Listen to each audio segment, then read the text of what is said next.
Hello friends, इस video में हम जो हमने चैप्टर पढ़ा था बिहेवियर ऑफ गैसेस, उसके कुछ न्यूमेरिकल्स देखेंगे। वैसे तो इस चैप्टर के न्यूमेरिकल बहुत इजी रहते हैं नीट पॉइंट ऑफ व्यू से, बट फिर भी हम देख लेते हैं। ठीक है, सबसे पहला क्वेश्चन हमारे पास है rate of diffusion of SO2 and O2 are in the ratio. यानी कि SO2 और जो O2 है उसके रेट ऑफ डिफ्यूजन की हमें रेशियो बतानी है। अब हमें पता है रेट ऑफ डिफ्यूजन जब हम निकालते हैं तो कैसे निकालेंगे। हम रेट ऑफ डिफ्यूजन निकालने के लिए क्या होता है, rate of diffusion of SO2 by O2 पूछ रहे हैं हमसे, तो हम लिखेंगे rate of diffusion of SO2 by में rate of diffusion of O2 is equal to, हमें पता है जब हमें कुछ नहीं दिया हुआ तो हम इसको मॉलिक्यूलर वेट से लिख सकते हैं।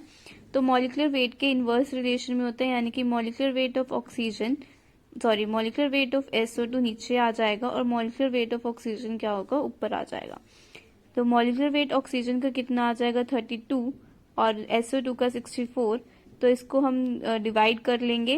ठीक है, 8 4, ठीक है, तो ये हमारे पास कितना आ जाएगा 1/√2, यानी कि जो रेट है डिफ्यूजन का SO2 और O2 का वो कितना आ गया 1/√2। ठीक है, नेक्स्ट क्वेश्चन हमारे पास है एक balloon filled with methane is pricked with a sharp pin and quickly plunged into a tank of hydrogen at the same pressure. After some time, the balloon will have enlarged, collapsed, remain unchanged, ethylene inside it.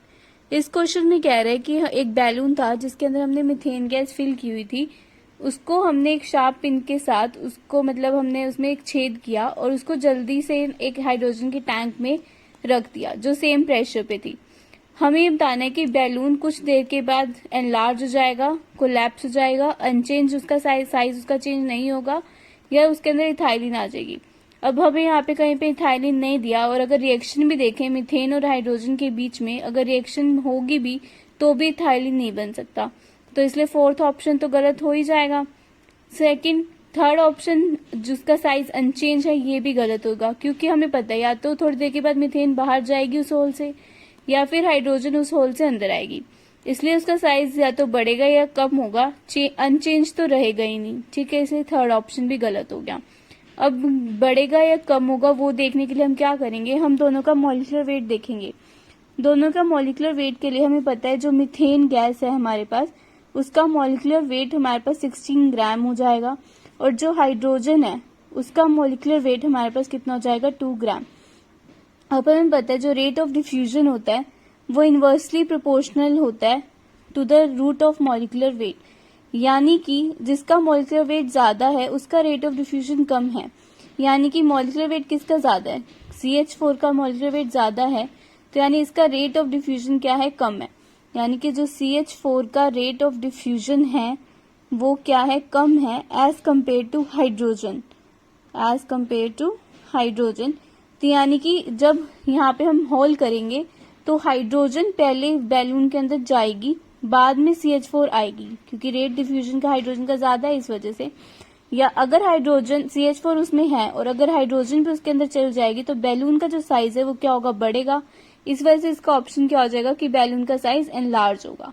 ठीक है, next question हमारे पास है the densities of two gases are in the ratio of 1:16, find the ratio of the rate of diffusion. उनके diffusion का rate हमें बताना है।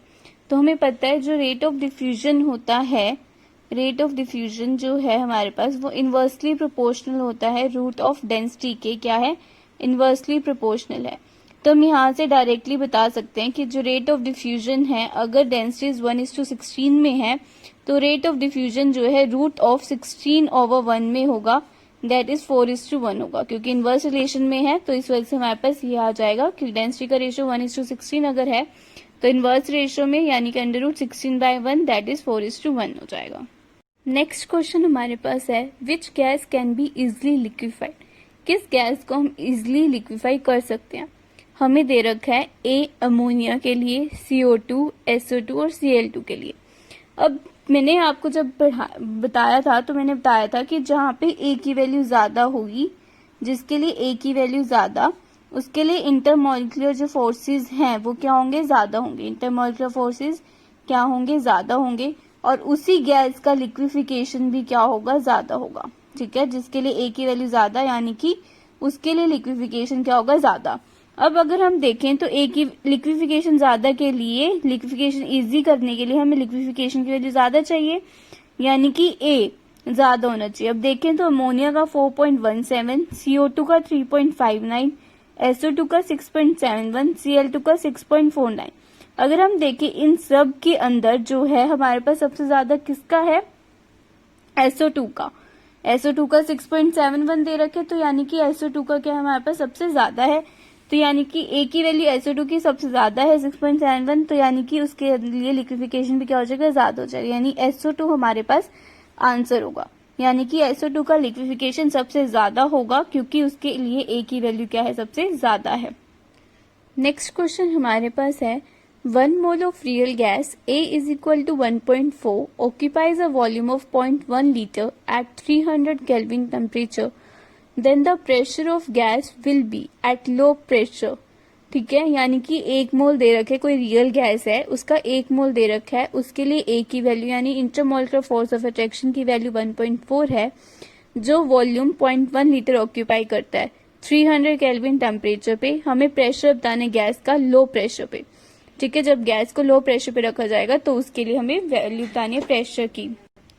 इसके लिए हम क्या करेंगे, हमें रियल गैस के लिए इक्वेशन पता है हमारे पास क्या होती है, that equation is P plus a n square upon V square into V minus n b is equal to n R T.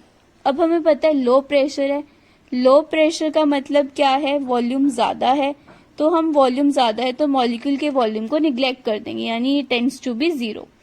ठीक है, अब नंबर ऑफ मोल हमारे पास 1 है तो ये एन स्क्वेयर 1 हो जाएगा, और यहाँ से ये वाला जो एन है ये भी क्या हो जाएगा, 1 हो जाएगा। प्रेशर हमें निकालना है, प्लस ए की वैल्यू 1.4, वी की वैल्यू 0.1 लीटर, 0.1 का स्क्वायर ऊपर जाएगा तो 100 into V that is also 0.1 is equal to R T. R T में आर की वैल्यू 0.0821 इंटू टेम्परेचर 300। इसे जब हमको सॉल्व करेंगे तो pressure P plus 140 is equal to, ये 0.1 नीचे जाएगा तो ये वैल्यू हमारे पास ऐसे आ जाएगी 0.0821 इंटू 300। ये 0.1 नीचे गए तो इसका ऊपर 10 आ जाएगा, तो ये प्रेशर इज इक्वल टू, इसको सॉल्व करके हमारे पास जो वैल्यू आएगी दैट इज 246.3 माइनस ये 140 that is equal to 106.3 ATM, यानी कि हमारे पास जो प्रेशर आएगा इस क्वेश्चन के लिए 106.3 ATM आएगा। बस इस चैप्टर में हम इतनी क्वेश्चन करेंगे।